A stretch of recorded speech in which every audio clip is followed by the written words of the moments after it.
where Oh.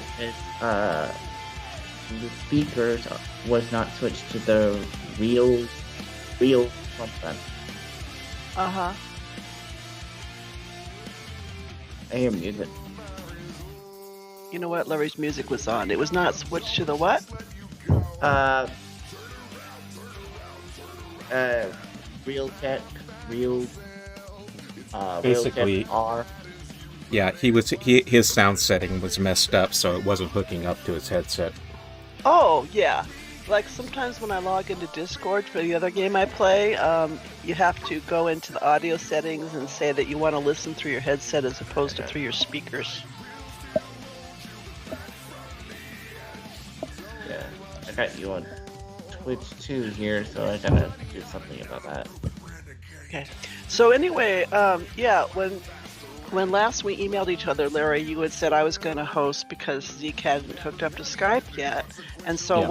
what is your intention for today's Well, tour? Is he going to be host and I'm just going to listen, or No. what's up? The other way around.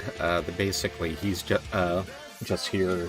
We never talked about him doing anything in this tour, so Right, he's just here right. to comment as he pleases. Say whether Okay. or not he'd be prepared to take over at the end when you have to leave is another Yes. question. Yeah. But for And right then- now, yeah, it's just a matter of... And people can ask questions too. right. Yeah. And you can be another person keeping an eye on the chat. Mhm. Yeah.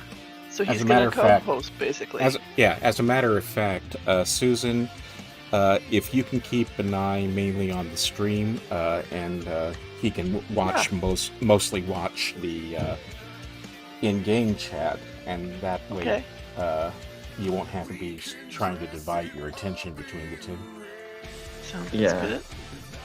I had to mute So the this Twitch because it was Well, I- echoing. Well, golly gee whiz, I think Zeke is qualified to host, considering he created the Cavern Tours. I know. I still can't believe that was a lot of work doing 2 tours every week. Oh, I yeah. think Larry started the second tour on Saturdays Yeah. Uh-huh. with Mirfak, and then RK, it was. And we were doing it every single week, so that meant I was staying up till something like 2, 3 in the morning on Friday nights. Oh my gosh. Yeah. Really? And then getting up and doing the thing and doing the tour all over again at 1 p.m. on Mondays. well, yeah, yeah. because I mean, you on Saturday. You used to come to Arte's Friday night tours. Well, yeah, I was. And you I like to describe myself as being a color commentator. Mm-hmm. And actually, what's interesting is I actually discovered Larry's site or on the forum somehow, and I don't know what the purpose was. I guess I was looking for someone to describe more plants or the other areas in the cavern. You were looking. When you approached me, you were looking for somebody who would help fill in stuff that Arte was not talking about. And I had on a bot that had existed at the time, I had a series of marker tours that I had set up. Oh. And I had actually made those before Zeke started the Cavern Tours. Oh wow! Oh, And I think it really? was that you found, Zeke. It was the marker quests. Was it the marker? Oh, I believe so. Because I think you mentioned those back when you started talking to me. okay. But Yeah. anyway, at that point, those marker quests, by the way, are definitely Outdated. because a lot of the information I had was sheer guesswork, and I got a lot of stuff wrong. Huh. Mm-hmm. Yeah, I was in the Lost Art project for a little bit for the first season. Is that still going on? Yeah, they're still Oh, making yeah. them. Very much so. we've got in one in an I think the next episode, it's going to feature one or two age models that were created specifically for the project.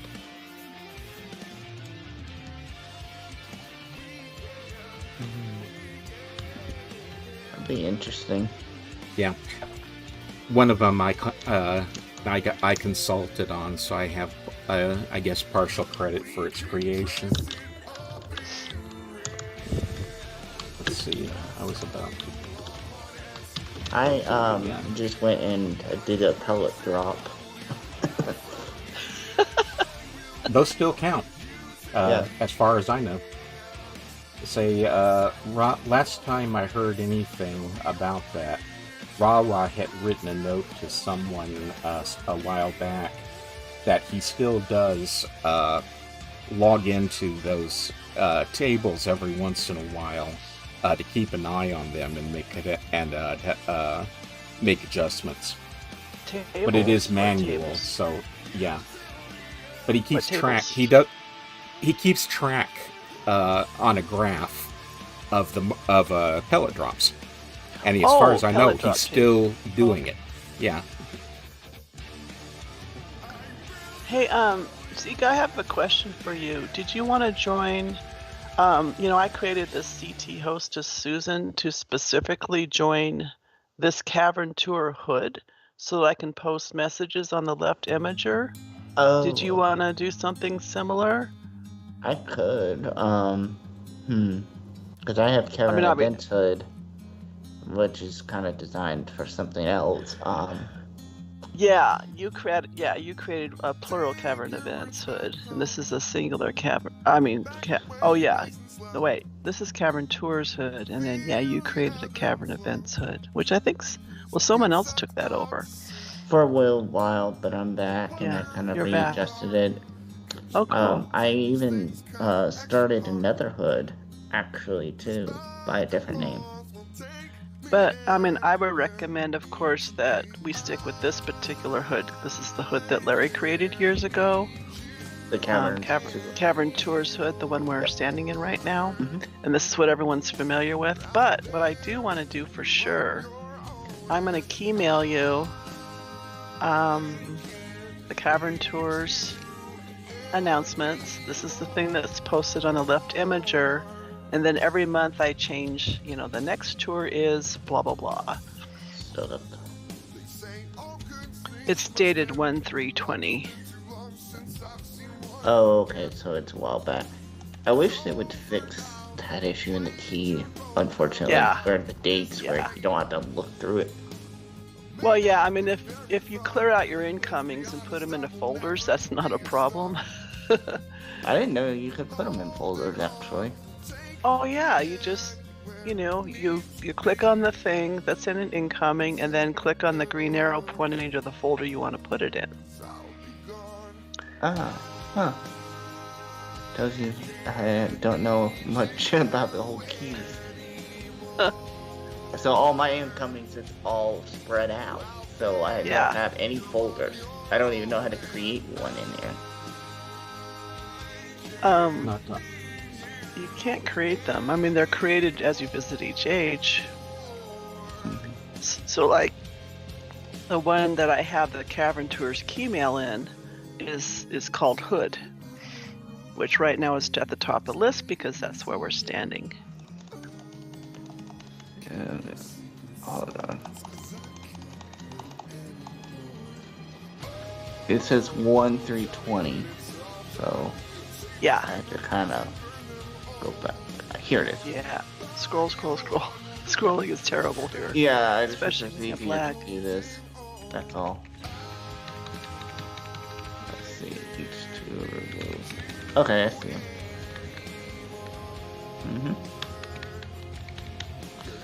Yeah. I also keep up with the Open Uru and them restoring ages and some of the upcoming updates of what they're restoring in the cavern. I'm choosing my words carefully for that. Mm-hmm. So, let's see here. Can everyone hear us chatting right now, Larry? Good question. Behind the music? Yeah, and I'm wondering how to mute on the Twitch. I went to go see the chat, and then I had to stop the stream. Spatial K just typed Y, so I assume they can hear us.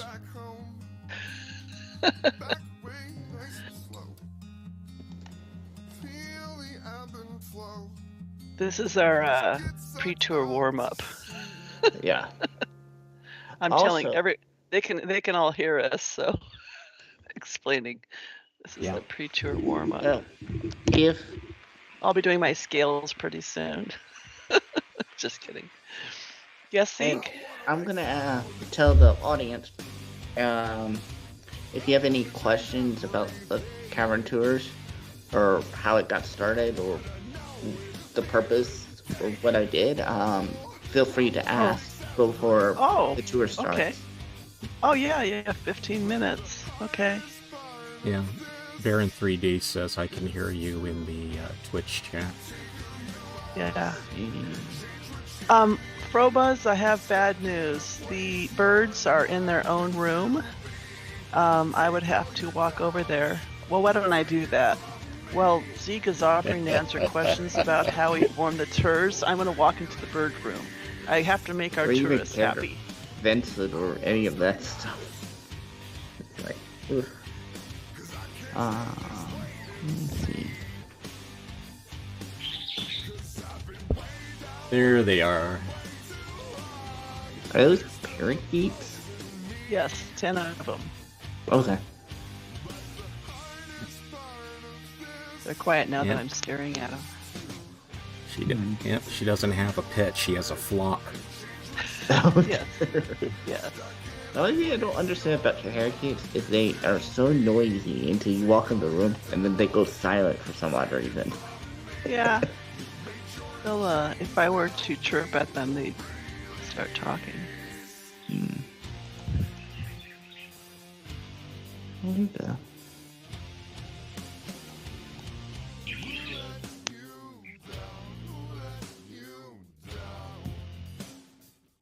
There we go. Now I got the stream going without the audio. So.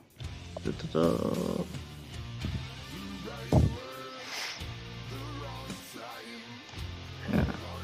So has it been hosting the tours for the last 2 years, Susan? Oh, it's been fun.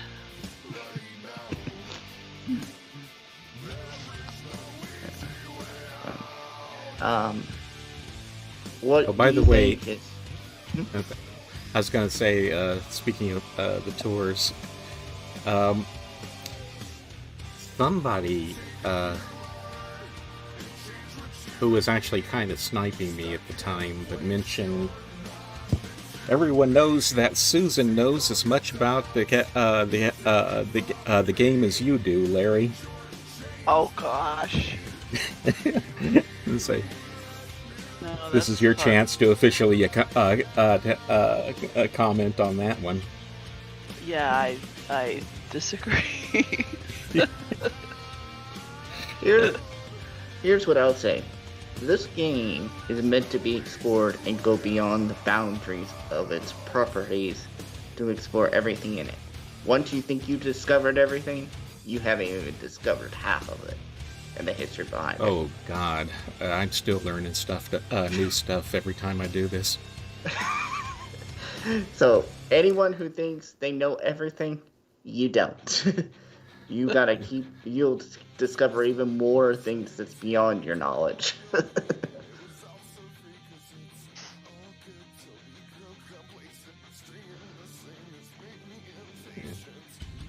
Yeah, this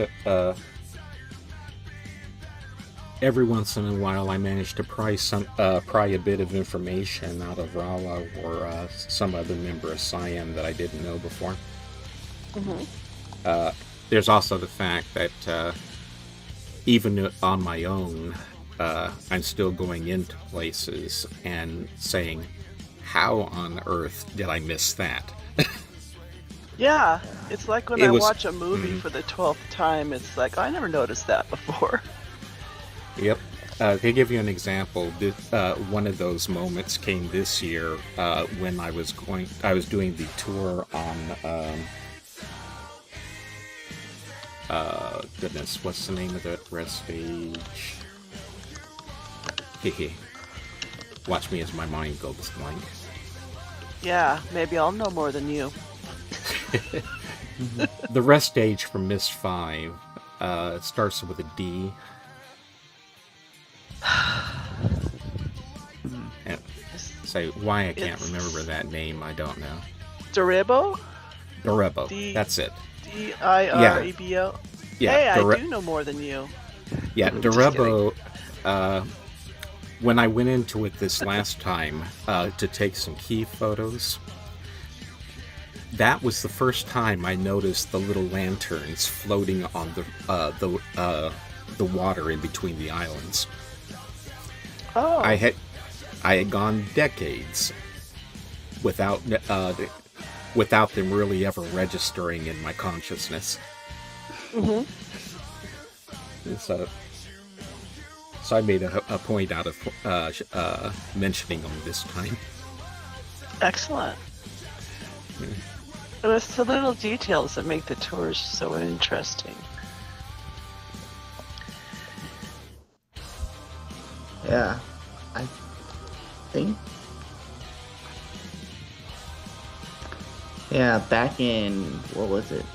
2011, I had signed up for Myst Online, but in 2012, I had started wanting my own hood. I started playing it, and as a part of the Dunny Museum of Art's hood for a little bit. Mm-hmm. And it was just more chat type of hood, I guess you could say. I guess with Boss, Angel Myst, Who is sadly no longer with us. oh, did Angel Myst pass? What? Yeah. Oh, wow. I didn't know that. Who else was? I forget the other ones that came to that hood. And then I decided wanting to do my own thing. Yeah. Well, you're a creative person. I think it's what I saw Uru. I kind of saw what the community was doing, and at the time there wasn't a lot of events going on. I mean, outside of just this music thing. And that's not bad in a sense, but I feel like it takes away from the cavern when you're just sitting there listening to music. But that's just me. I think that arose because of lack of new content. Okay, Well, it was something to do. We've all solved, a certain age 12 times. See, the thing about it is that putting on music events was the simplest way of holding a community event, because it wasn't until the last couple of years that people were actually able to think about adding new stuff to the game itself, and because and of course it wasn't being developed anymore. So but there were very few ways that you could interact with the game to provide any sort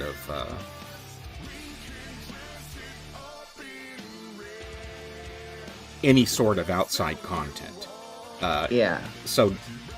So basically, gathering in various locations that you like and playing music for people is the simplest and most effective ways that people had of trying to share things with other players. Mm-hmm. Yeah, I saw it for a more creative approach. From, like, you can still do things with it even though you're limited. Um, for example, one of the things I did learn is on your keyboard. I think it's the your comma and your dot where you can move. Yeah. Left and right. Sidestep. You do the sidestep, and then I would use my arrows. So basically, I put my right hand on those buttons, and then put my arrows to do different dance moves. And it's kind of an idea I've played around with. I would love to see like an maybe a dance off to the music to give it. Even though they it's do a bit that all laggy. the time. Yeah. Yeah, I they do never that all the saw time. it, so I never really saw it a lot. That's why. Of And I course, just kind of created Minnesota and the group that she's part of put on the Nulp Dance Company, and they've taken dancing in the game well beyond anything I could have ever imagined. Mm.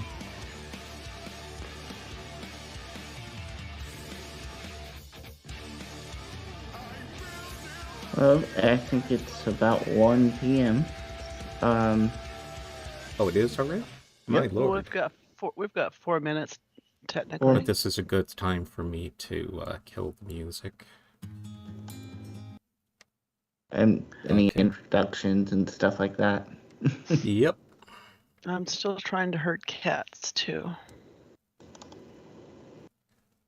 And she's talking to somebody on.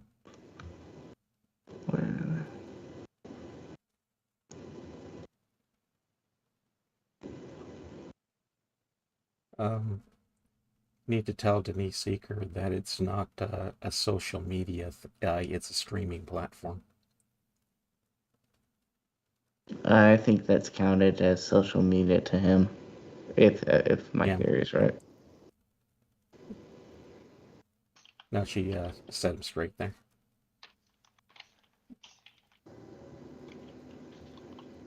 Yeah.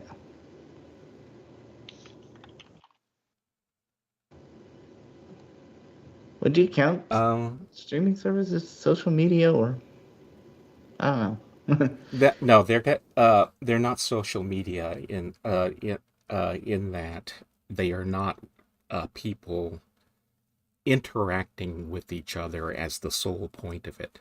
There is chatting on the side, just like there is in the game, but it's not the point. The point is Twitch is a video streaming platform. Anyway, someone already has a question for you, Larry. Yeah, Shiloh was asking, we had some discussion about Tanif physiology last week's AGM. Can you give some questions to Rawa to pick his brain about the next time I talk to him? And yes, send me a PM and I'll try with the questions, and I'll try to transcribe those and ask him.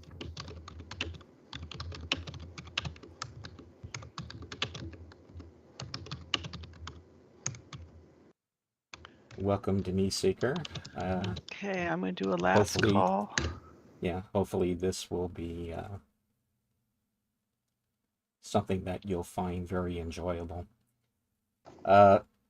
With any luck, this is going to be the last tour of the current season.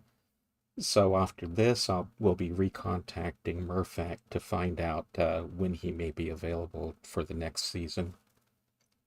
Oh, fantastic. And so we will find out. Denise Seeker, you won't believe this coincidence, but Releeshan is the first thing on the list today. Mm-hmm.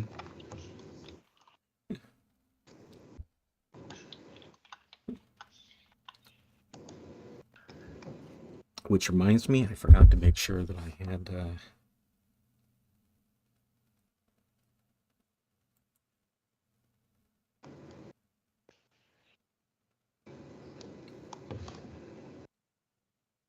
Oh, okay, we're good.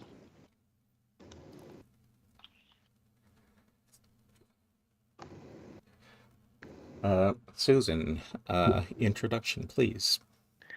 Alrighty. I'm getting one response who's not logged into Twitch. Okay. Yeah, the fees your attention. Welcome everyone to the last installment of this season's tour. As you probably Maybe. all know, or maybe, well, this season you said this. I'm No, just repeating I'm what you hoping, said. I'm hoping to end it today, but I don't know if we're going to run Oh, over. okay. Well, anyway, Larry is continuing his tour of Myst 5 End of Ages. Of course, we'll be physically staying here in the hood because there's no physical place in Mula presently to tour Myst 5. That's, I think, some sort of project that someone's working on, but we don't have it today. So if you could all please direct your attention to the Twitch channel. Larry has already set up his avatar somewhere mysterious. It looks cavernous or foresty in Myst 5. So welcome. Oh, we also have a co-host today. Zeke is the one who actually had the idea for and was the original host for the Cavern Tours. So let's all give him a quick round of applause.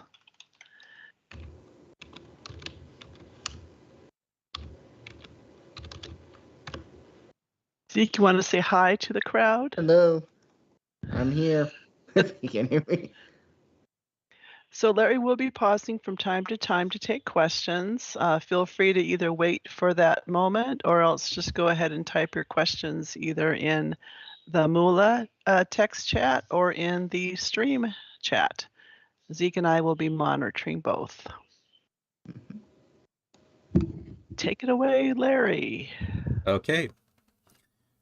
So today we are starting out in Releeshan. We'll see how quick we can get through this. Um, in order to, let's see.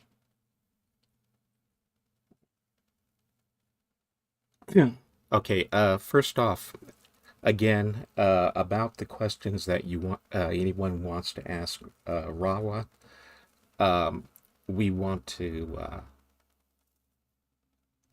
give me that in a key mail so that I can transcribe it and then pass it on. As for how I am in Releeshan right now, this is a set in Myst 5, which was I imported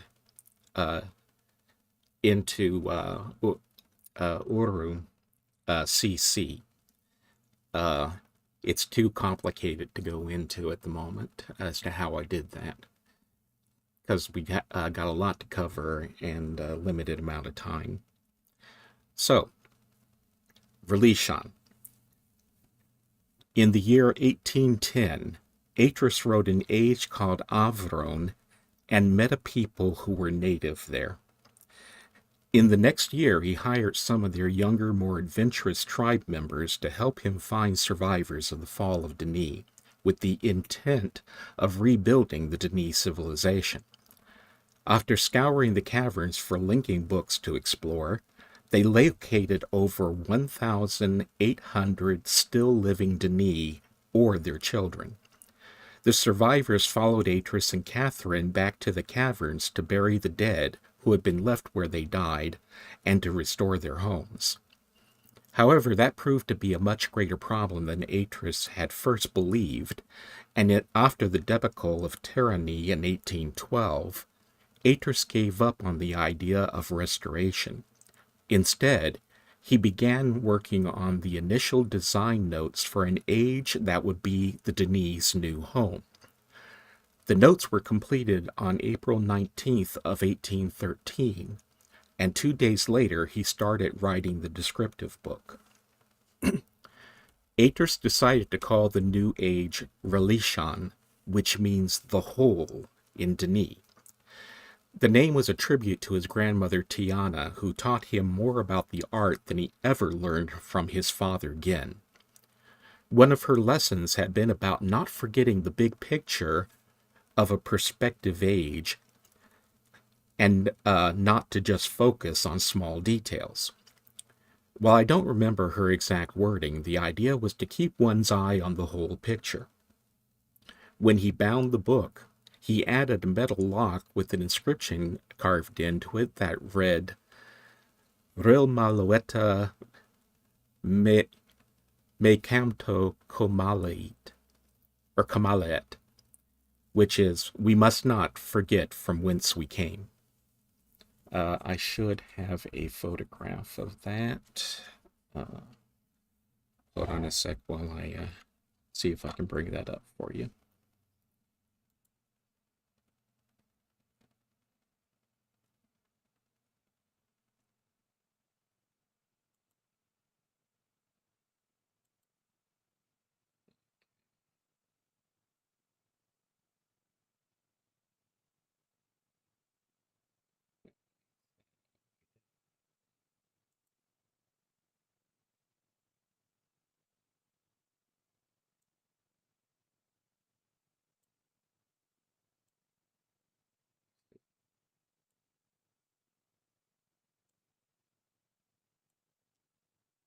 Okay, so let's look for. Right now. I'm imagining a borrow swooping down to carry you off, just like it did with someone else. Okay, here's the book. So the slogan, "We must not forget from whence we came," is written on the metal part of the binding there.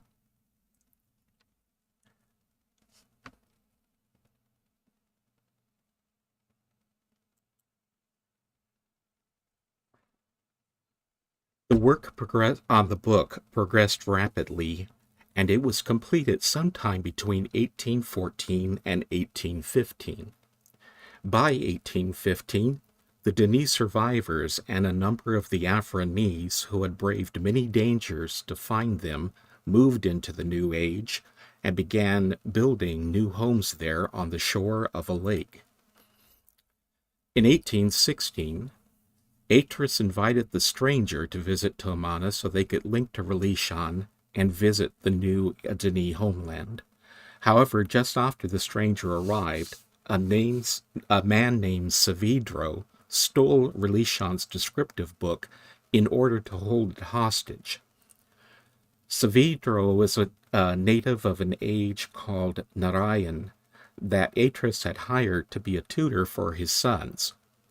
Savidro is trapped in another of Atris's ages, Jananan, and left there believing that his home, wife, and children had been destroyed by the boys. He had intended to punish Atris for the loss of Narayan, but the stranger followed him instead and was able to resolve the situation by returning Savidro to Narayan, which was actually still intact. There is a rumor that restoration engineer Phil Henderson may have seen Releeshan during the time that he was missing from the caverns, but as yet I've been unable to confirm that. The last non-Denis person from Earth's surface who definitely did see it was Dr. Richard A. Watson, who stepped down as the chairman of the DRC on December 26 of 2005 and decided to take on the path of the hand. Nearly 2 years later, on October 15th of 2005, Dr. Watson arrived in Kavir and met Yisha face to face for the first time. She set him on the path to control the stone tablet that bound the Barrow to Denis, a task he completed. When Dr. Watson gave the tablet to the Barrow instead of to Yisha or Escher, another Denis survivor of the fall, she was so glad that she had the Barrow take him to see Releeshan. Some believe that he was given permission to live there, but there is no proof for or against the idea. It's only certain that he was allowed to visit. For one thing, Yisha would not have had the authority to let an outsider move to the age, since she had nothing to do with its creation and was not a leader of the new Denis. What she had to say was this: "The old is gone and the new begun to grow. This is the new Denis, restored and free. Over none and under only the maker. The restoration of Denis is not a restoration of the outside, of structures and stone, but of the inside, of hearts and truth. For kingdoms are only as strong as the hearts of their people. Your heart is right. Welcome to this kingdom. Welcome to this new Denis. While that sounds like an invitation, it may be better to view it as a greeting. It does not state outright that he was given permission to remain indefinitely.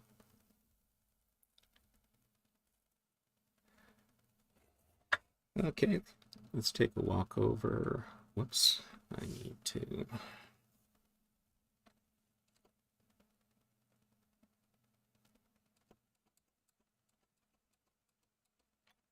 There we go.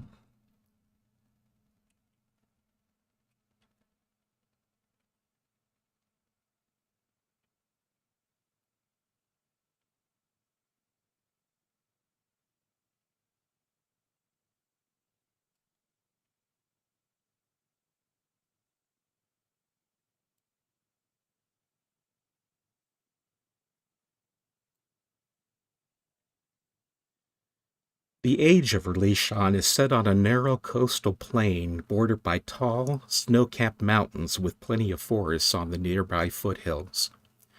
It's almost impossible to distinguish any real detail of the town that the Denis built from up here at the Lincoln Point, which is set high up the side of a vertical cliff face.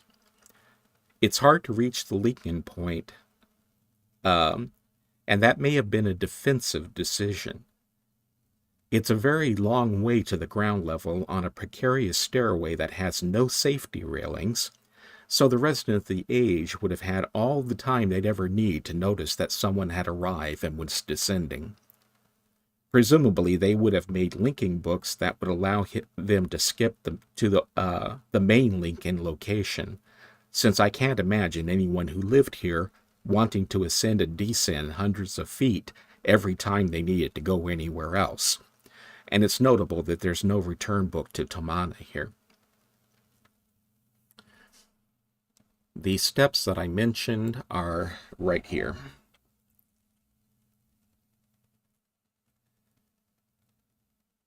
See, and they curve off down the cliffside, going to the right as I'm looking at them.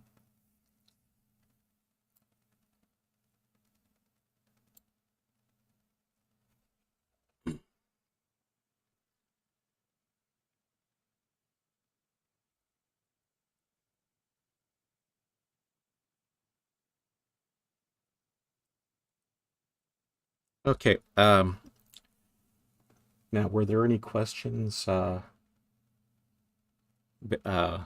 about anything I've said up to this point? No. Okay. In that case, I need to bring back up the pictures. What you can see from the view that I have at the moment is that the Denis settlement, part of it was built on a shallow peninsula and is surrounded by the lake on three sides.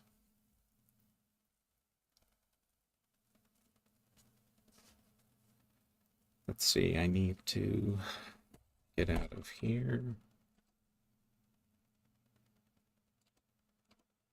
And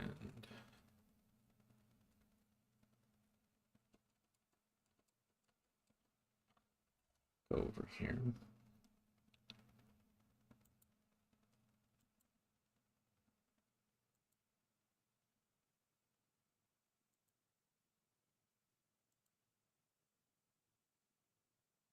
Here's an overview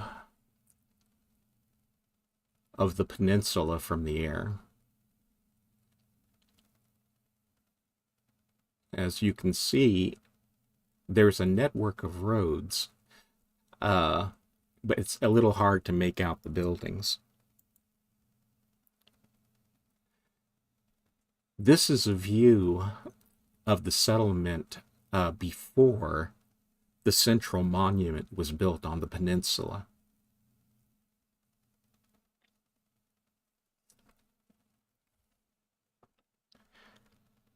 In a valley in the distance, there are two other monuments that were completed. When they finished, they had three of those tall spires in total. I don't know who the third monument was dedicated to, but the two in the valley are said to have been dedicated to Atris and Catherine as two of the influential figures in the founding of Releeshan, the settlement.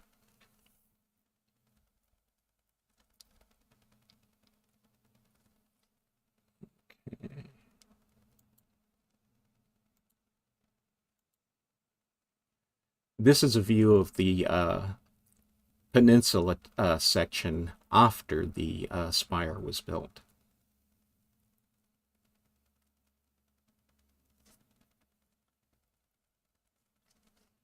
And Good grief, that's a tall spire. very much so. And there's three of them. I wonder how they erected it. Here's a view of the landscape with the moon above.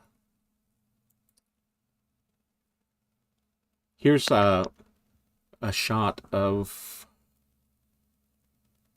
one of the inland. I think that's both of them, although it's a little hard to see the second one. But those would have been the monuments to Atris and Catherine.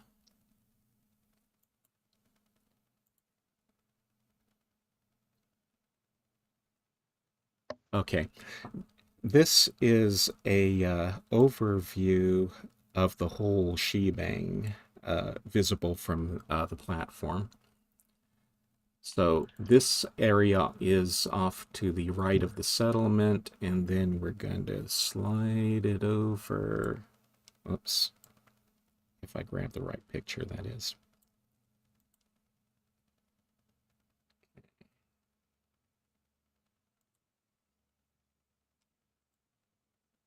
There we go. So there's the monument on the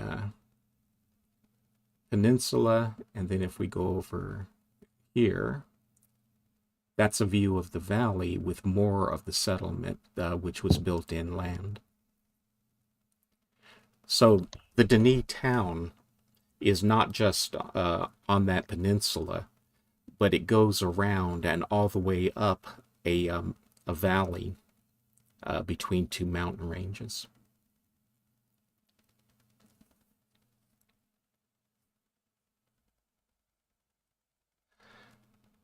Okay, and then let's get out of that.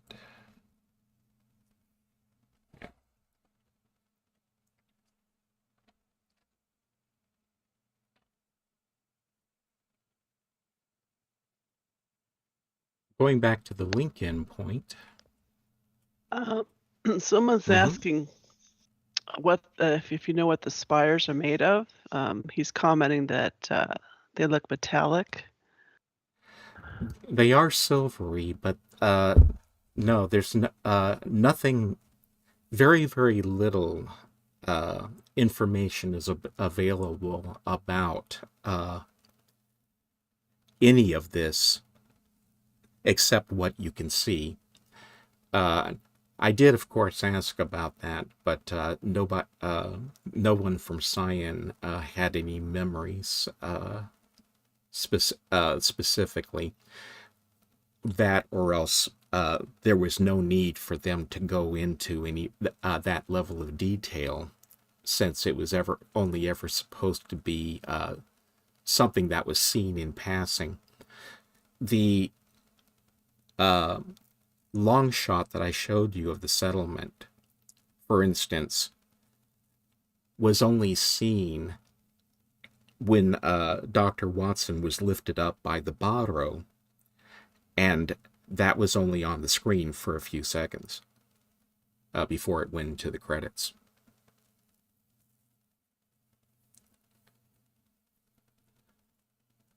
Okay. Now, you'll notice that in the link-in area, there's a pattern of stone cobbles with the center stone divided into 3 wedges. The center is surrounded by concentric rings of cobblestones cut to shape. The cobble pattern of the Lincoln point is repeated as a decorative element all around the rest of the Lincoln point.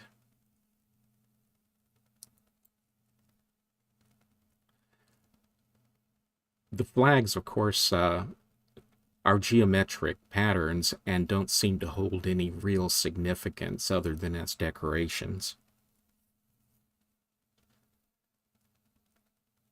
It's nice. It's a nice touch. They've added a slight breeze to make the banners wave. However, if I could remind... Oh, I'm What's sorry. that? If I No could problem. remind everyone of something, you mentioned something about Dr. Watson being carried away by a barrow. We should remind everyone that when you play Myst 5, you are Dr. Watson. You're not the stranger because it's a different time period. Is that correct, Larry? That's correct. The stranger lived during the 1800s and therefore is long dead at this point, since he or she was human.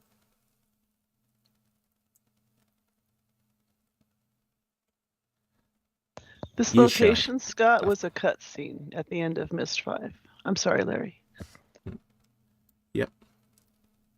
Okay, now, one other interesting thing about the Lincoln point, which I only noticed when I started doing this research, because as you pointed out, this is part of a cutscene at the end of Myst 5, and you never really got to choose where you were looking. But you'll notice that there is a ring surrounding the Lincoln point with Denis writing on it. And that writing is, well, calling it a mystery is putting it mildly, because it's actually gibberish. I spoke with Richard Watson about the Denis here, or the Denis letters, and he confirmed that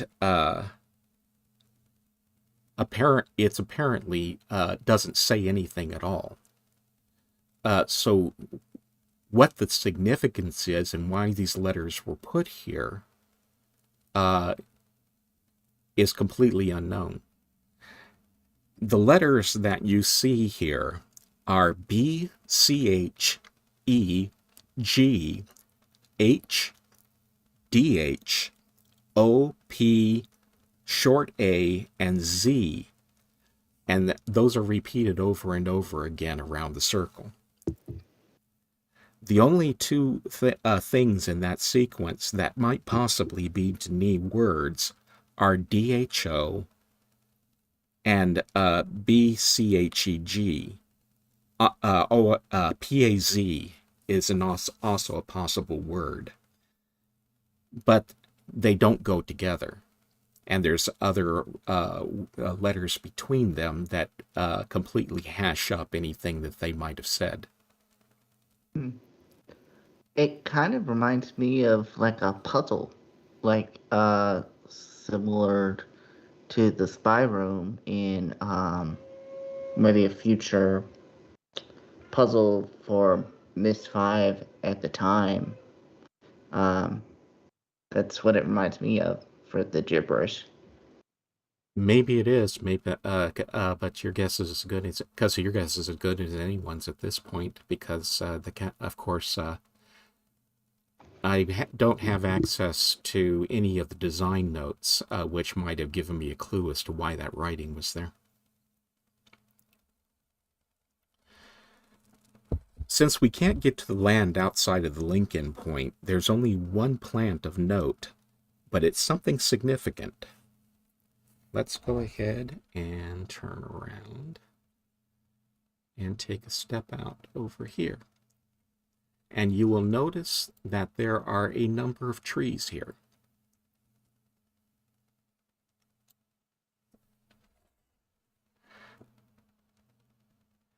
But we've actually seen these trees before, at least a variety of them. These are our old friends from the first sphere of Annonay, which I speculated might be called Lalam, and which were probably native to the Denise original homeworld, Garternay. If so, it was a very nice touch for Atris to write a reminder of the Denis people's distant, long lost past into their new home.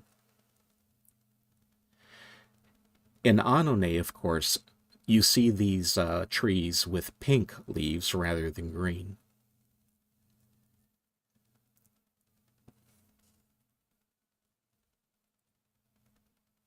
And let me see. I should have a... Got a tab out of this. Okay.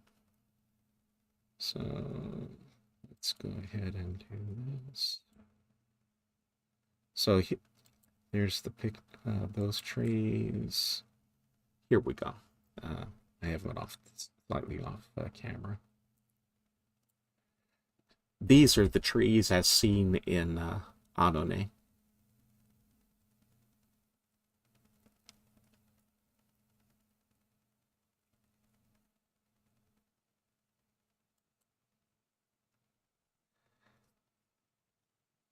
Okay, and that's everything that I was able to learn about Releeshan.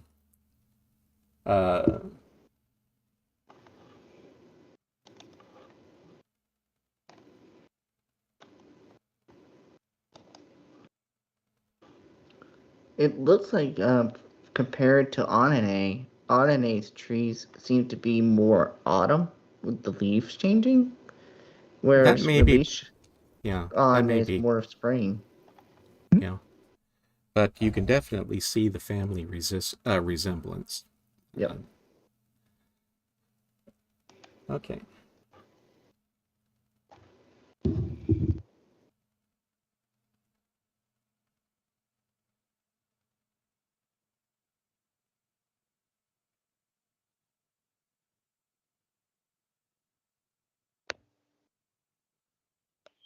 Okay. Spatial K seems to have a question for me.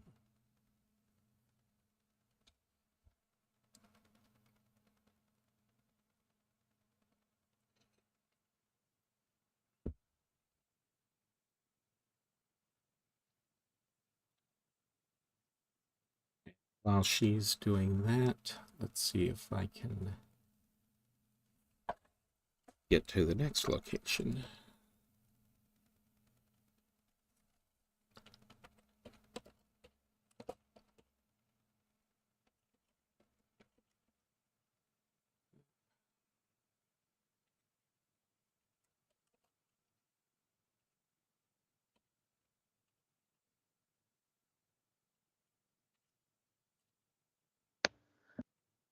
She's wondering if the Deni were sent to live underground in darkness as a sacred discipline. In a manner of speaking, yes. Denis was written by Renneref, who was a person who believed strongly that the ages were a gift to their people from Yavo himself, their discovery of how to link. And so when he created Denis, it was with the intent that living underground in bleak, harsh, and monotonous conditions would make them appreciate the ages that they visited all the more.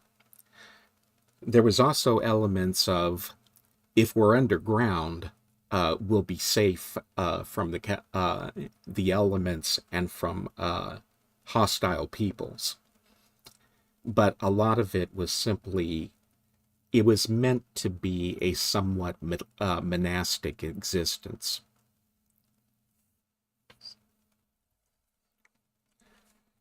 Caver 1, the cup is a running joke. I actually normally drink out of this mug. and people kept commenting about how huge it was. So I switched over to this mug. Uh, and I only use this one for the tours. Oh my gosh. Speaking of coffee, I used to drink coffee before the tour even started at night.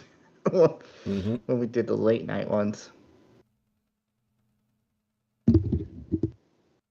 That was a decision on the part of Atris that basically, see, when Denis fell, the survivors all fled to other ages where they were living out in the open. And at first, they were going to try and reestablish the Denis caverns, but when that didn't work out for whatever reasons, when he decided to write a Releeshan, he figured it was time for them to live in the sun again. It must have been quite a shock to their eyes, so after having lived Well, underground for so the long. thing is to remember is that the Denis survivors hadn't been living underground for a long time. Oh, okay. They were living in other ages out in the open.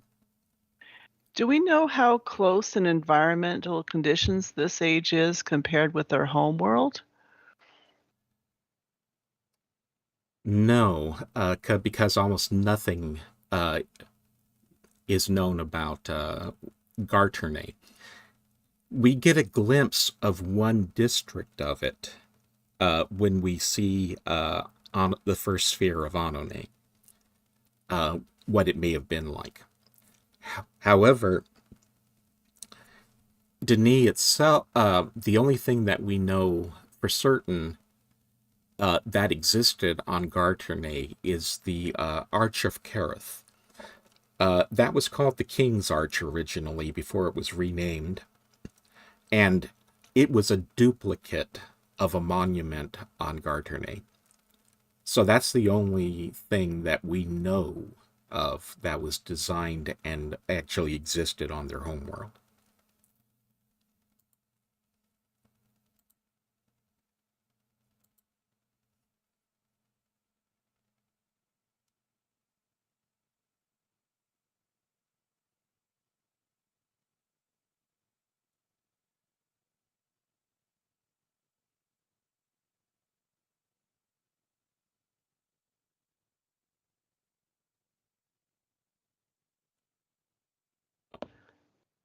Irelto in Oh, Kay was Urusisi. ask, Kay was asking if you can pan back around to the stairs area. Ah, unfortunately, she'll to get another look at that, she'll have to watch the video after this is over with. Uh, at, I don't think I'll have time to go back there.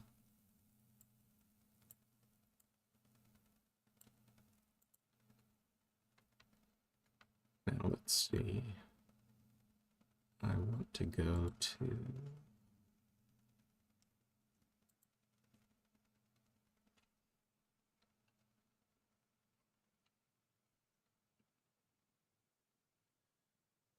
Yeah. People are talking about Todelmer in chat, and that is, of course, where I'm heading next.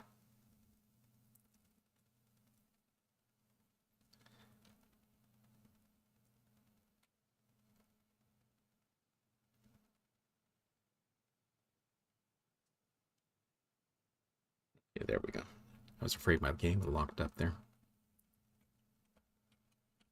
Okay, I don't remember whether the top of the arch was broken by the stairs. I suppose you might have to watch Larry's YouTube channel. No, it wasn't. Oh, The stairs. There's a landing outside of the circle where the Lincoln Point was, and there's a landing outside that, and then the stairs began off of that landing. There was a very low stone embankment around the landing, and a cut in it is where the stairs were.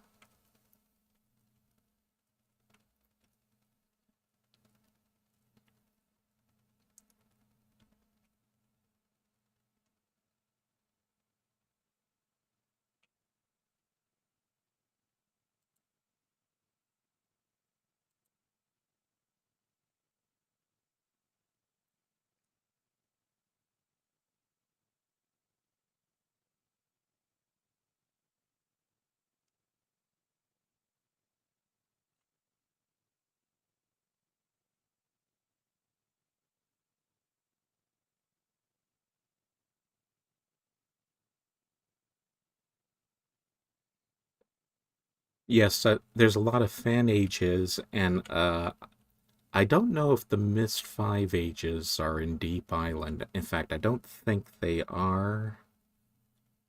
Uh, but there are several other fan shards which do have uh, the Myst 5 ages available. I think the Gen shard is one of them. Let's see. Yeah, this is where I want to be.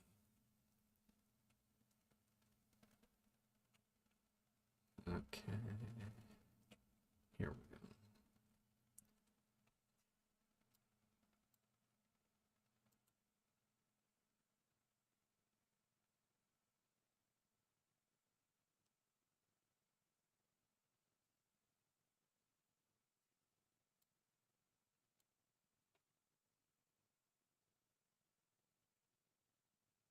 Okay. And here we go. Welcome to the age of Todelmer. Todelmer was written for astronomy. It's made up of telescopes, mechanisms, controls, and various types of rooms set on gigantic stone spires that tower over the surface of the world. The world of Todelmer is a moon around a ring planet that I suspect may be Riziksev, but that is speculation with no proof. The atmosphere over Todelmer seems to be exceptionally clear, and little of any distortion is imparted to the images seen through its telescopes. The word Todelmer means planetarium, and is a portmanteau of To Dalan Mer, which literally translates as place, sky, watch. Escher didn't have a lot to say about the age itself when speaking, but he did say this. Todelmer, built to study the heavens, and glorious heavens you will find here. I'm only sad that we were never allowed to finish. Todelmer's most notable feature are the rock monoliths that are scattered across the surface as far as the eye can see. Oops. Let's go ahead and pan a little bit so that you can see.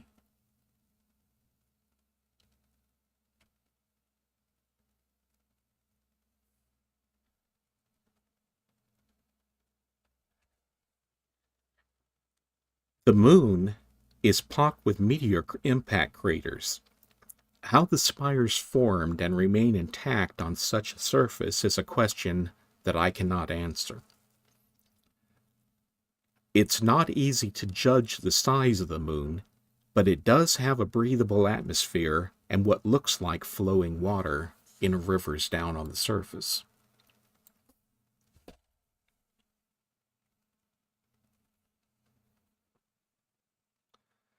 On the horizon, you can see the atmosphere glowing from sunlight, off in this direction.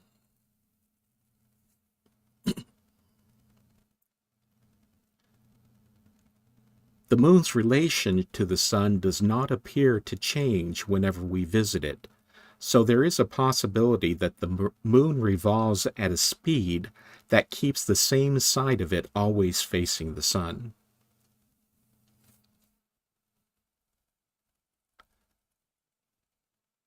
The surface beneath the spires is made up of rivers winding through greenery that the available documents call trees, implying that the landscape is made up of dense forest. Seen from space, most of the moon's surface appears to be colored green. Let's go ahead and show you a picture of that.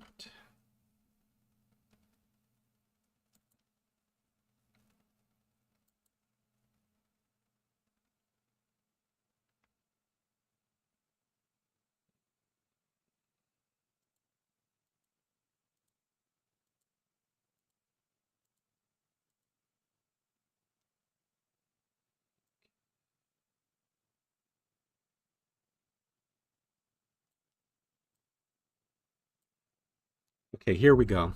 This is what the moon looks like from the outside. Given that you can see the sunlight striking it off on the left-hand side of the picture, that means that the age, the part of it that we're on, is somewhere not far from the left-hand. Well, it's on the western hemisphere. Since we can see the sunlight over the horizon.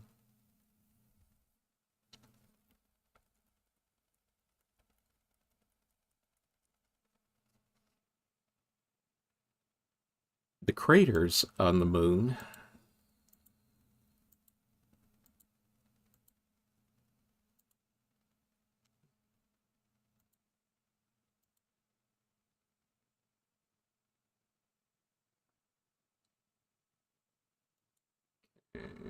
here we go, appear to be weathered, suggesting that there may be wind and rain to wear them down. The reason why the Denis built on top of the spires can be seen in this photo, the next photo I'm going to show you. Let's see.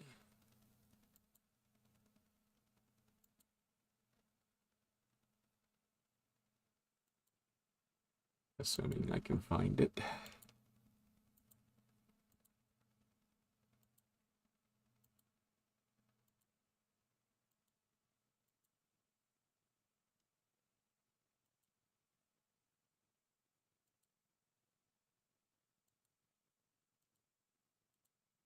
Was it?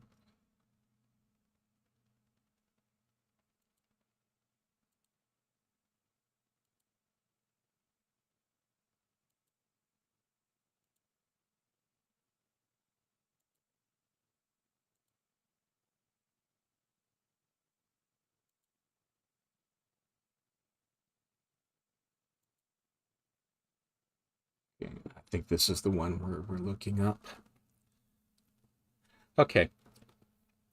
This is looking up, should be a photograph looking up the,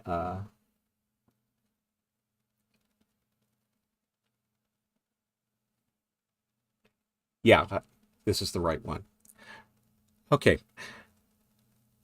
If you look in that photograph carefully, you'll notice that there are clouds, but they are all very low and far below the tips of the spires. By building up top, the clouds are not a problem for the telescopes.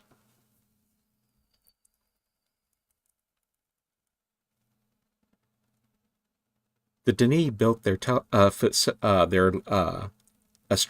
astronomical facility, the main one, on one of the thickest spires, and spread their telescopes and other structures out onto other spires in the same area.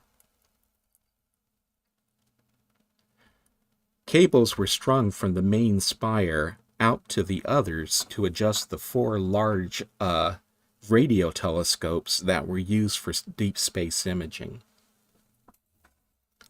As a matter of fact, let's go ahead and take a walk.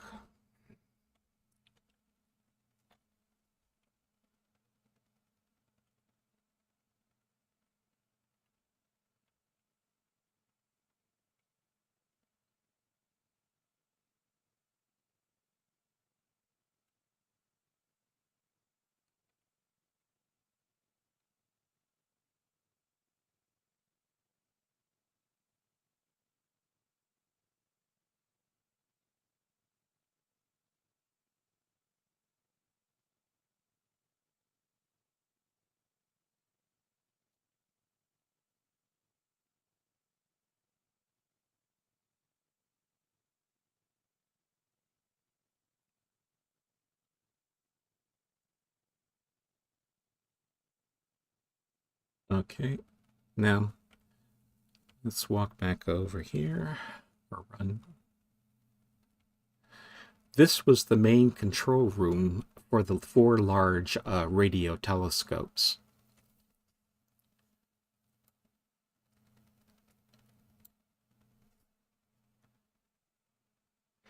We are in a shaft that extends all the way up to the top of the spire that this is located inside. Whether or not this spire was naturally hollow, or if they dug it out completely, is something I don't have an answer to, so your guess is as good as mine.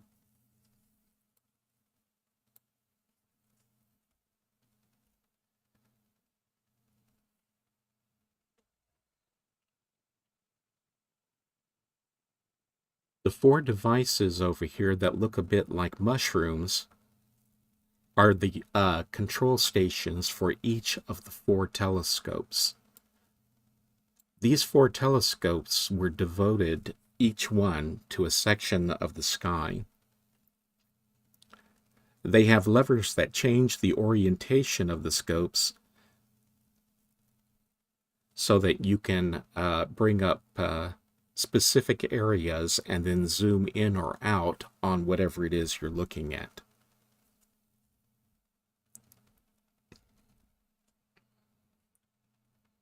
To give you an example,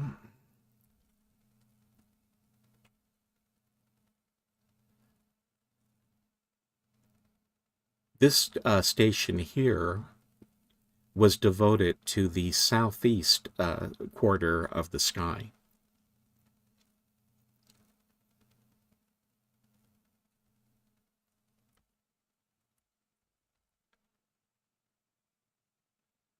The Denis numbers that you see are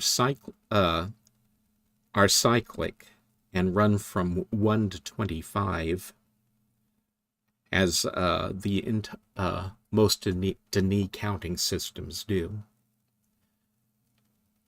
The symbol that you see there, which is the box with the horizontal slash through it, represents both the number 25 and the number 0 in the Denis counting system.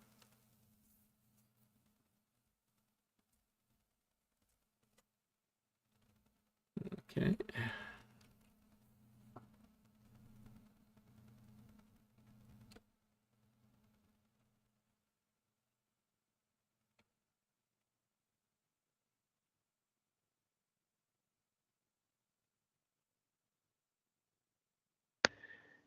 You know, with the moon being so large and so close to the area we're on, I'm wondering how gravity could possibly Actually, no, sustain Dr. Watson. We're on the moon. What's the planet with the ring around it? That's the planet that this moon is orbiting around. Oh. Okay. Interesting. Here we go. We're getting it back in view here.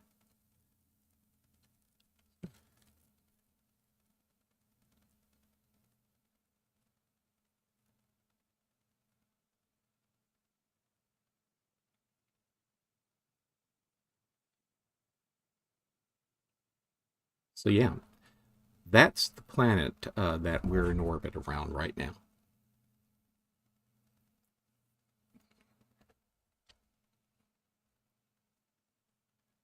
Very interesting. Now, here at the top of the spire, there are 2 things. First off, this device here is a small telescope, and this is optical, whereas the large telescopes are radio telescopes. So this one, you can look through a lens directly and see what you want to see, whereas the control stations downstairs use monitors because there is no way to look. There's no lenses or anything like that on the large telescopes, or at least not ones that I've noticed yet.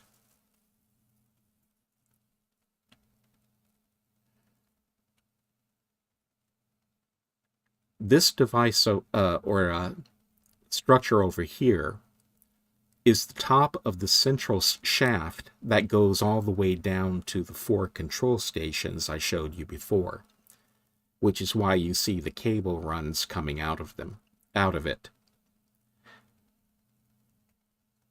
And this over here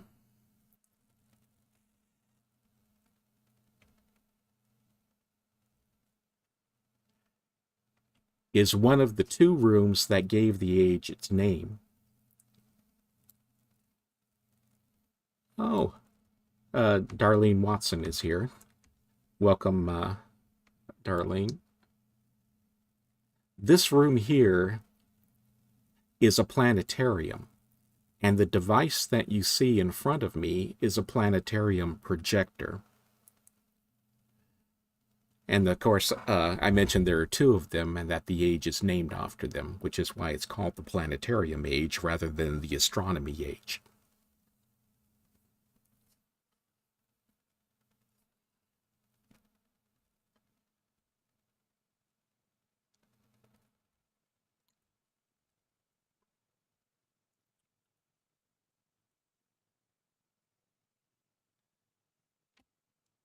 The spire, which has the other planetarium, also has another of the optical telescopes.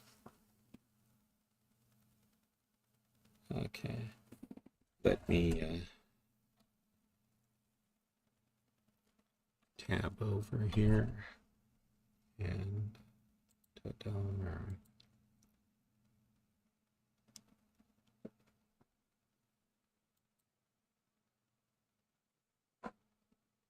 See, it's a little hard for me to make out because of my monitor, but this is one of the 4 large telescopes.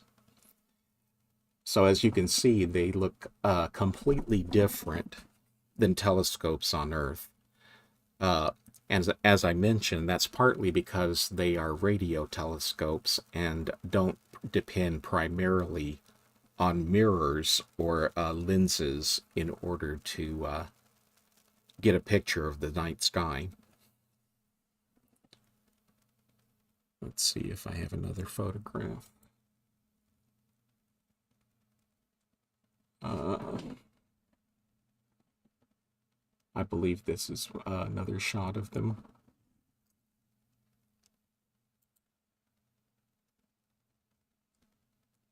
See, that's the optical telescope.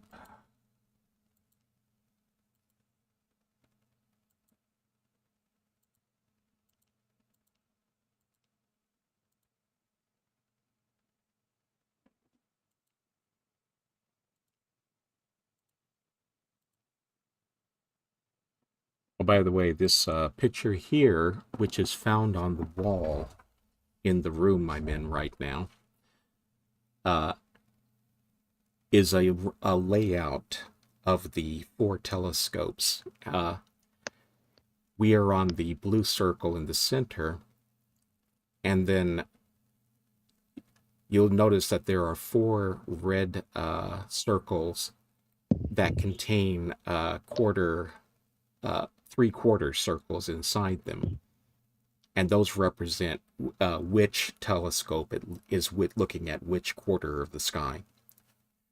The other blue circle that's over to the right is the other spire that contains a planetarium and optical telescope. Either that or it's a Dunny Pac-Man game. Well, maybe so. See, but I would think that people who live underground in tunnels would have a pathological fear of large balls with snapping jaws that come down passageways.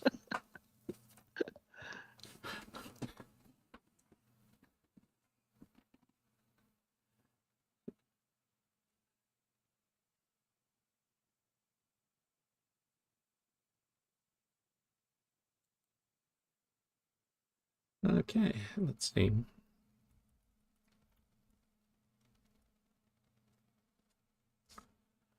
Let's go ahead and walk over here. By the way, there's the diagram I just showed you of the telescope layout. And then if we go down here,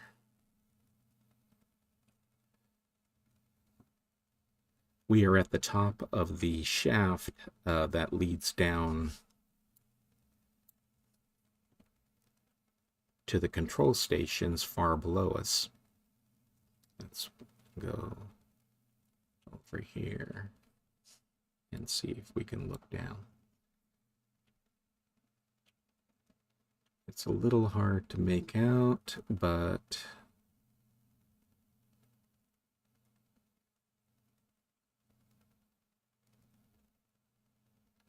the red light that you see below us is the control room down at the bottom of the shaft.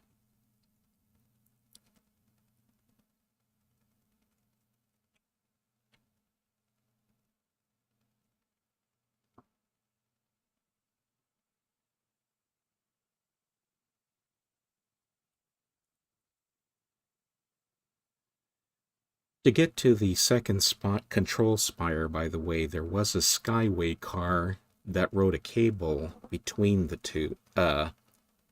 Actually, there was the two main spires, and then there's a third spire, which is quite narrow between them, which is a halfway point, and that helps support the cables between the two spires.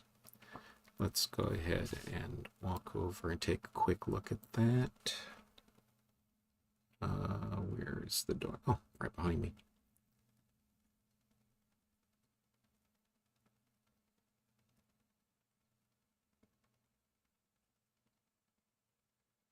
So this is the Skyway car right here, and off in the distance behind it is the other control spire with the second planetarium and telescope.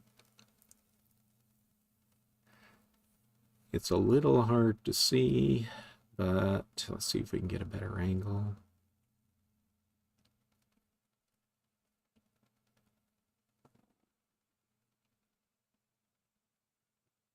And of course there is a supports in between for that the cables run over.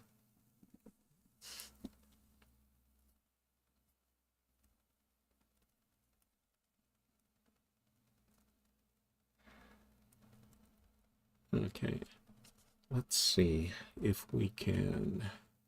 Oh, there's one of the large telescopes. Let's go ahead and see if we can get a better look at that.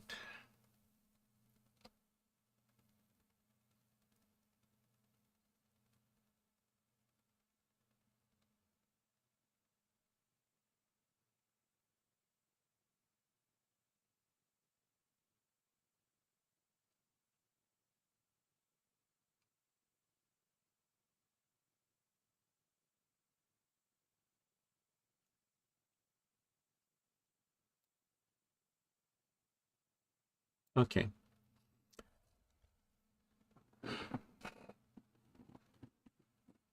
So, looking at these, you can see that there appear to be what might be two large light-gathering tubes surrounded by other instruments.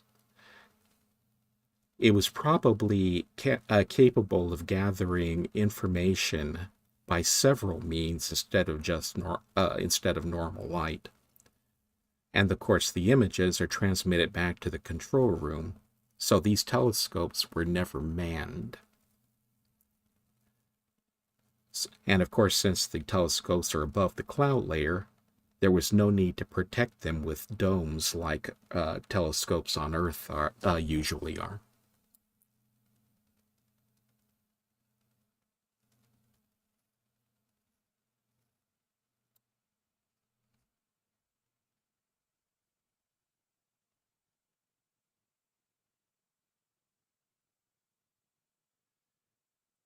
By the way, the small telescopes had a clever design that allowed the light gathering end to move independently of the viewing lens, so that an observer would be able to stand and look straight into it without any need to adjust his position as the telescope moved vertically or horizontally.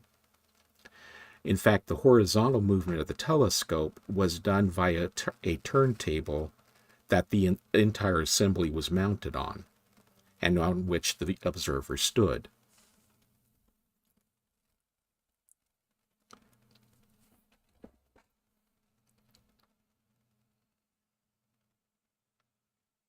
Okay. By the way, was there anything that anyone wanted to see while I'm doing this that I haven't shown you?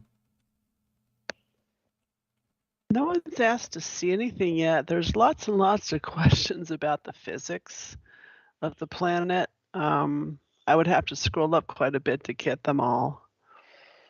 Yeah.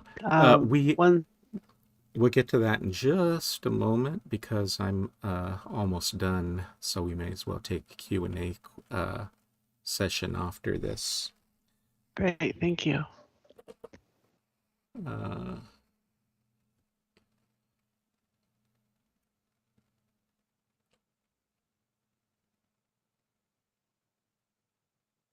Now, the only animal that we know of on this planet at the moment is something that we find in quite a few of the ages of Denis, and that's a luminescent fire, a variety of firefly. These ones are rather like the ones that we find in the Denis Cavern themselves.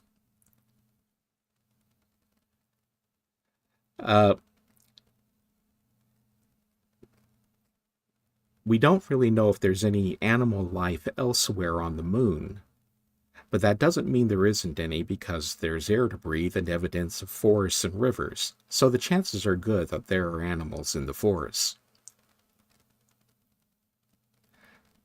These fireflies, of course, are always sighted near lamps and behave in a similar way to the fireflies found in the Denis Cavern. They are attracted by light sources and are always solitary. But there is a difference between the fireflies of Denis and the one here in Todelmer, and that's the color. Fireflies in the caverns have a golden glow, and Todelmers are an intense light green.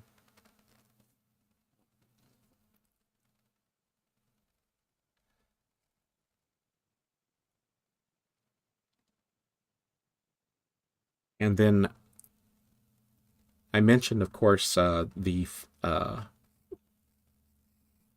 forests down below, whose trees I can't identify, although they do seem to be deciduous. In other words, they have leaves instead of needles.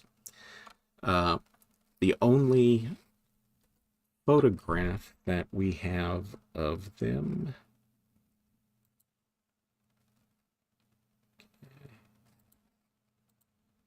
Let's see if I can bring that up real quick. Here we go. That's the only photograph available that shows what the forests are supposed to look like from above. Say, if you can identify a tree out of that mess, you're much better at that sort of thing than I'll ever be. The other type of plant that we find on the spires is the usual grass that we find in so many other places in Denis. And this shows a few strands of it.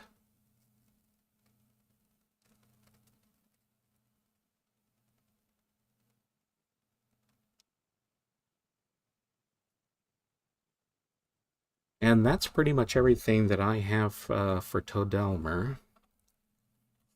So let's go ahead and kill this. And let's go ahead and get to the questions that people have been asking.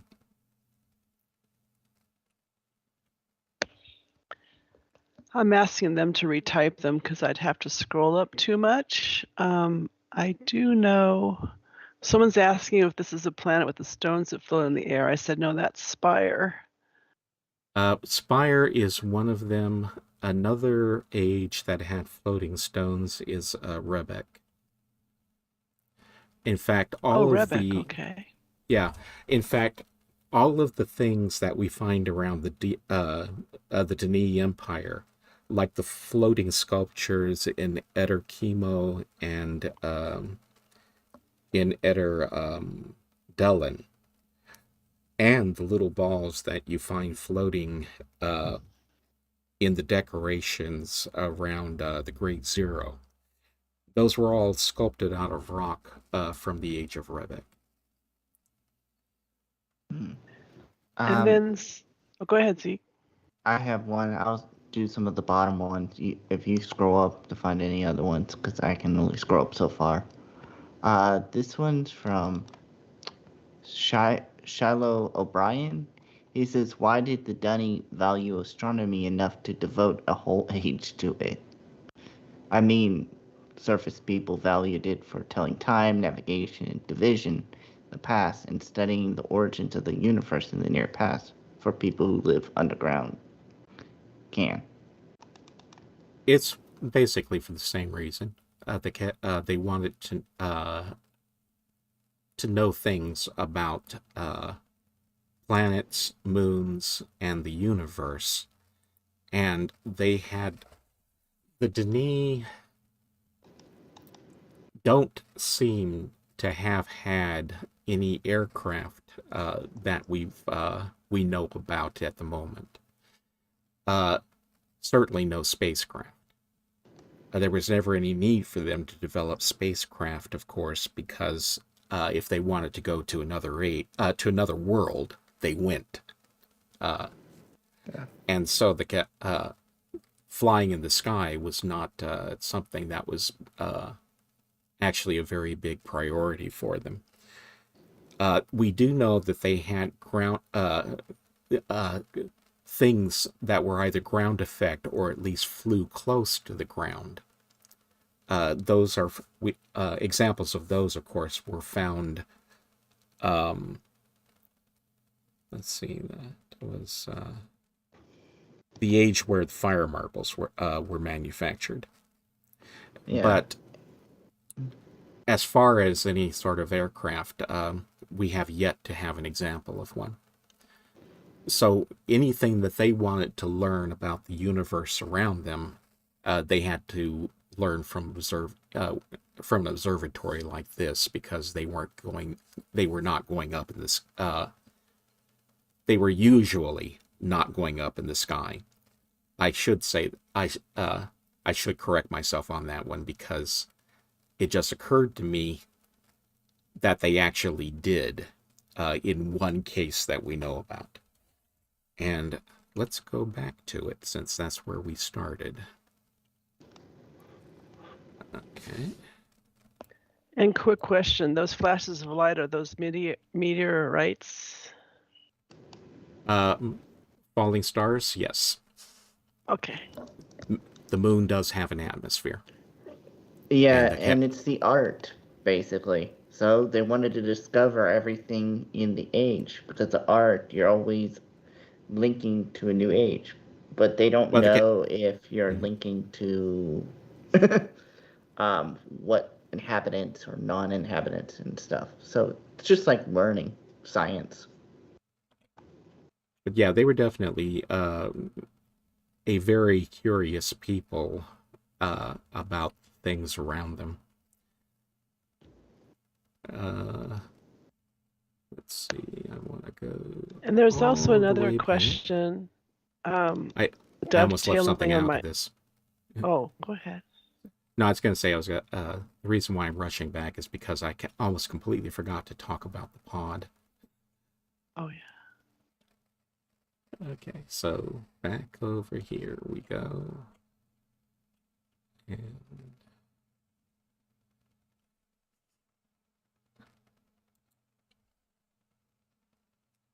okay. I was just mentioning that they didn't have any real need to go into space, and then when I did that, I kind of shot myself in the foot because this is a structure in space. where we are is a pod which is floating uh, above the planet in its ring system. Let's go down and look out at one of the windows. This place actually is quite interesting in that this is basically a larger version of the same pods that you find when you go to the pod age, except that it is, of course, has many more windows. Another thing that's interesting here is that if you look at the view I'm giving you right now, you'll notice that there is what looks like a honeycomb pattern over the windows. There is one other place that we see this pattern, and that's why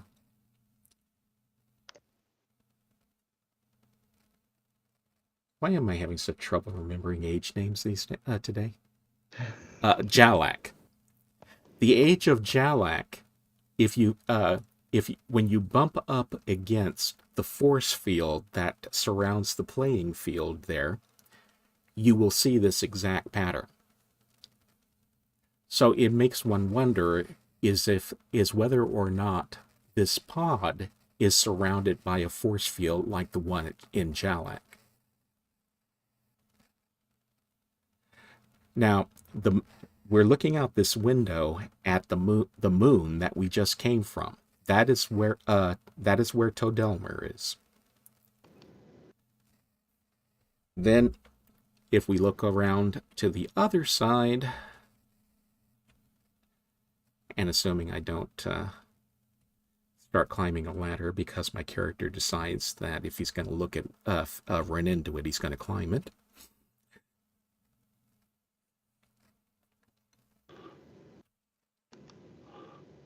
And here we have the ringed planet.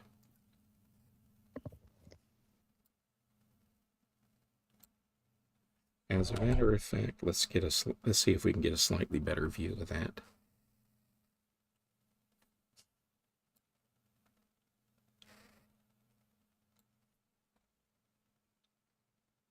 And as you see, going off to the side, the reason why we're so close to it and don't see the rings is because we're in the rings.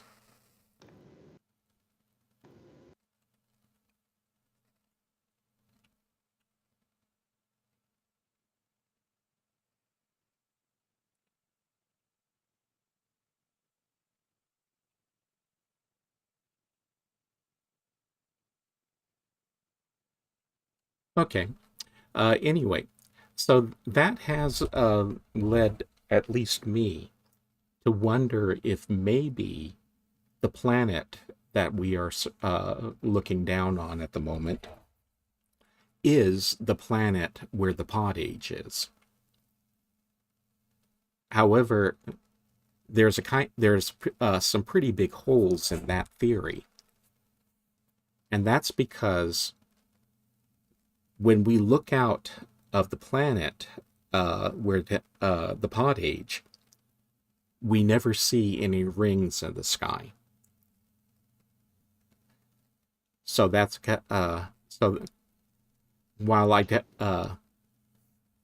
always have that idea in the back of my head when I come here, especially since this pod is laid out exactly the same as the pods there. It's sheer guesswork, and there's that very, very big where are the rings thing. So that kind of and that's a major hole in my theory. Okay, anyway, back to questions. So in the pod age right there, is it because the rings might be far away, or is this just an Easter egg in Myst 5 or can you get there within Myst 5? That's something I can't answer. If it was meant to be a hint it seems to be a hint that the two ages are related, but there's no confirmation whatsoever.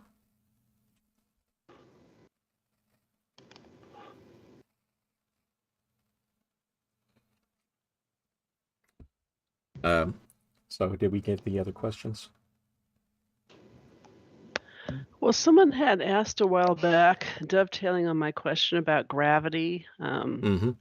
Do we know if like the moon is the same as Earth gravity? I mean, I would assume not, but I mean, apparently there's gravity that can sustain Dr. Watson both here on the planet and also on the moon. I don't know if physically that's possible, but it is in this age, I guess. Well, here in the pod, that's kind of a you wouldn't. This thing isn't large enough to get, of course, to generate its own gravity, but we are in free fall, so there shouldn't be any. But we're still got. But my feet are still firmly planted on the deck here, so that's probably artistic license. The moon itself, though, there's our moon has 1/4 of the approximately of the Earth's gravity.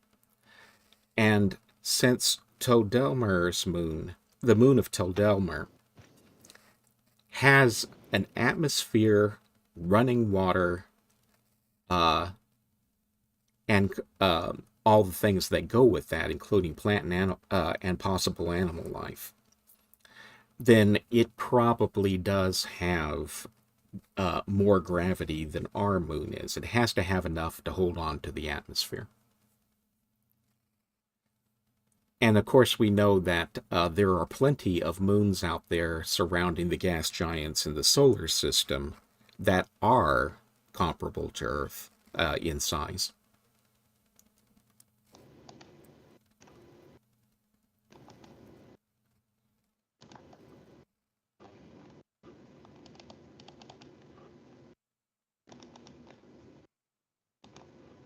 Let's see, time 118. Well, we're doing good. Yeah, it's only 12:18. Yeah, key time. So, was there anything else? Are there Denise Seeker creatures? 5. Yeah, I had talked about that, but we know that there are fireflies. That's the only thing I can tell you for straight out sure that Todelmer has. If you're talking about the planet, not the moon, and if on that outside chance that is the pod age, then yeah, they've got animals by the bucket load down there. And of course, the Barrow visit. Mm-hmm. That'd be interesting. Have a Barrow pod age to visit. They were noted for appearing off camera in Negalon.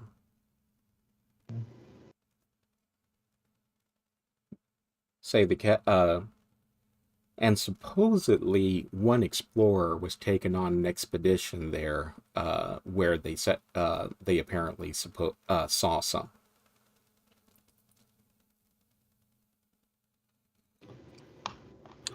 But I don't know whether or not that was actually done physically or it was basically all off-camera stuff.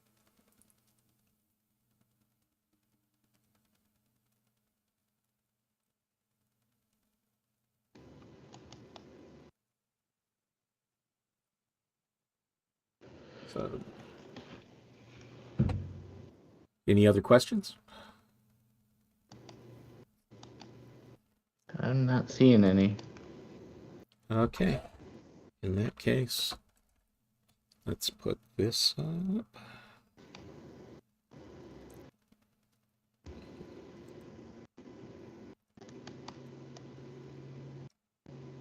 Okay. And that concludes today's cavern tour. So I just put up a schedule of other events that are taking place today. And if you would please close us out, Well, before Susan. I do that, I wonder Okay. if we could remind the latecomers about the future of this tours. Oh, yeah. Today's tour confirmed the end of this season. And Larry, do you want to re-explain our plans for Okay. next season? Well, first off, uh, when we're doing the regular walking tours, of course, we need our technician, Murfak Murabot, and he often has a very busy schedule, so we usually have to work around him.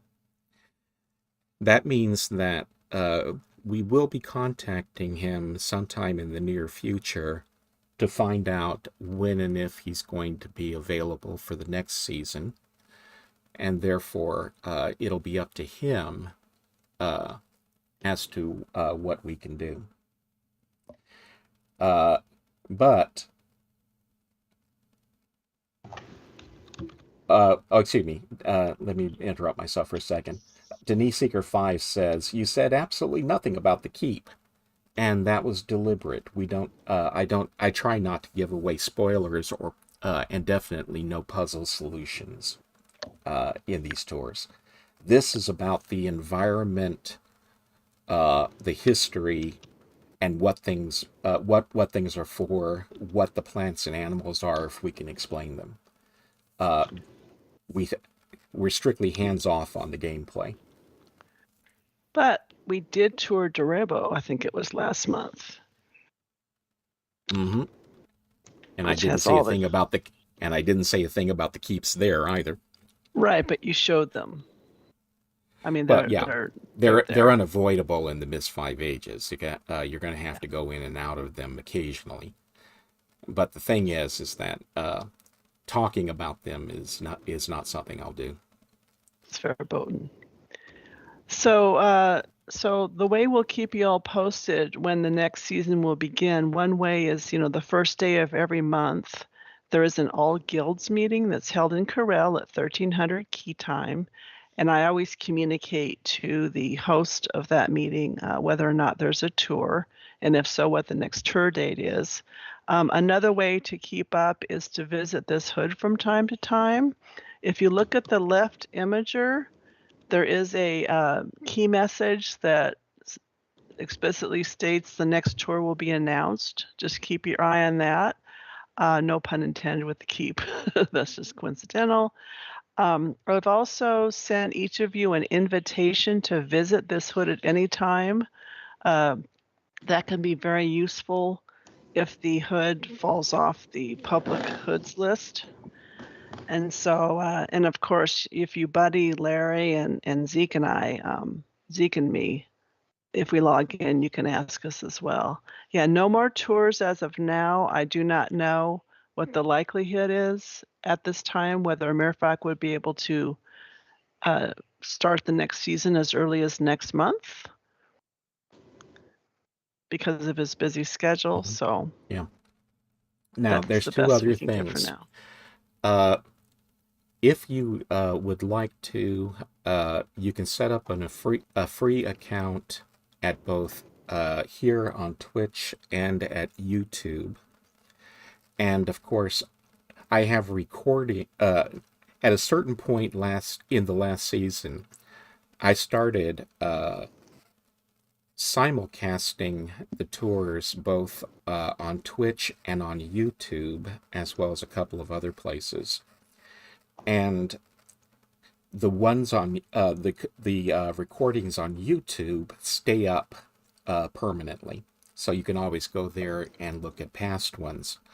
But if you set up accounts, you can subscribe to either here on Twitch or on YouTube and get notified whenever I go online Hmm. with a tour or any other thing for that matter that I do through streaming.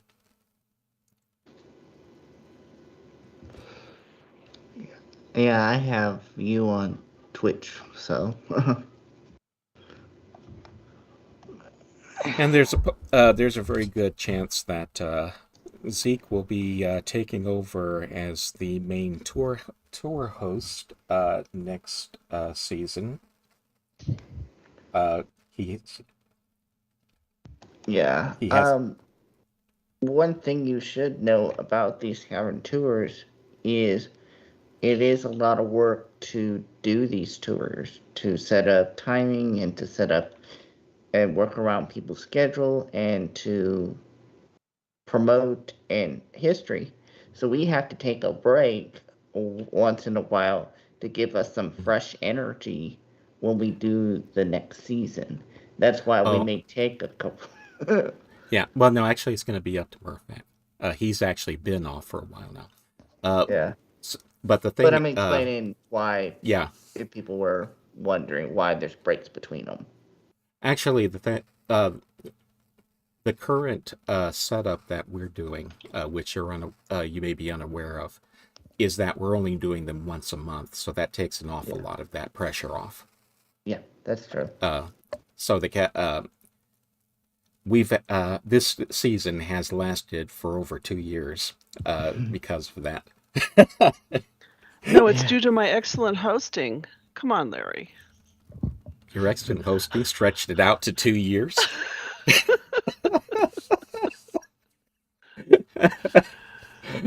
Okay, enough Anyway, said. So as far as upcoming events, I am looking at my events calendar published by the Guild of Messengers because I'm having trouble with the lime green on the screen. Today is Saturday the oh 9th. yeah, hang on just So, one sec. Darlene was saying we'll miss you so much. Actually, Susan isn't actually going anywhere. But oh, she's I'm not? involved with other. Okay. Are you? I'm joking. I'm Now, joking. she's the current consensus is that we would like for Zeke to take over as the main tour host, so that because she's involved now with other events and games, and can't devote full time to the tours the way she did this season, but she'll be probably along to help out. Like for today, we had discussed this before the tour began, and we had her monitoring the chat in Twitch while Zeke was keeping an eye on the chat in Uru. Yeah, I'm actually involved in another platform too, called Alt Space VR, and Mhm. I help out with that community, and I've been very involved with another platform and another community. So, But and anyway, then yeah, yeah, the and idea is then I that have we'll another have you one. split the duties a bit so that Yeah, neither one of you gets stressed out. yeah, because a lot's happening. We may have to co-host like that or Yeah, something. I'll Or be And like here that's tonight, whenever I each week can. right. we swap out the duties of when we can do it. Yeah, And I'll I'll be leave that here. between the two of you. But yeah, Susan's So, not going anywhere. yeah. No. Larry No. has my email address and my phone number, so I don't have Yeah. any choice. Um, so for today's events at 1400 is Arte's usual story night. He also has another story night at 23:30 key time tonight. Sometimes he tells the same story in both, and sometimes they're two different stories. It also looks like we have, as usual, every Saturday at 1600 key time, karaoke party. And that's in the new Guild of Messengers pub. And that's all I see here for today. Yep. Yeah. Well, except for Phil, but I think is that one done with? Or doesn't? Yeah, it ran from 10 till 11. Okay. But but Phil does that. That's another regular event on Saturdays. So if you missed it this time around, uh, you can keep an eye out for it. Anyway, Alrighty. I believe that's everything, folks. it's been a very long ride, and I hope that I've managed to improve the way I've been presenting these things, because when I first started doing the streaming part, that was a major hash up. So I'm still not good, perfect at it, but I'll try to keep improving as I go along. And of course, we will see you all, I hope, in the next tour season, whenever that may start. And that's Yeah, it for now. Phil Live, I think, is music streaming. Yes, it is. But I believe he says that it's live because he's actually playing. It's not Oh, wow. pre-recorded music. Oh, wow. That's impressive. Thank you, everybody. Thank you, everyone, for coming and all your support. It's great to see, about 20 people, even at the end of 2 years, attending these. And thank you, Larry, for all your hard work. Thank you, Zeke, for agreeing to co-host. And hugs all around. Okay. And I'm about to end the stream, so bye-bye, everyone.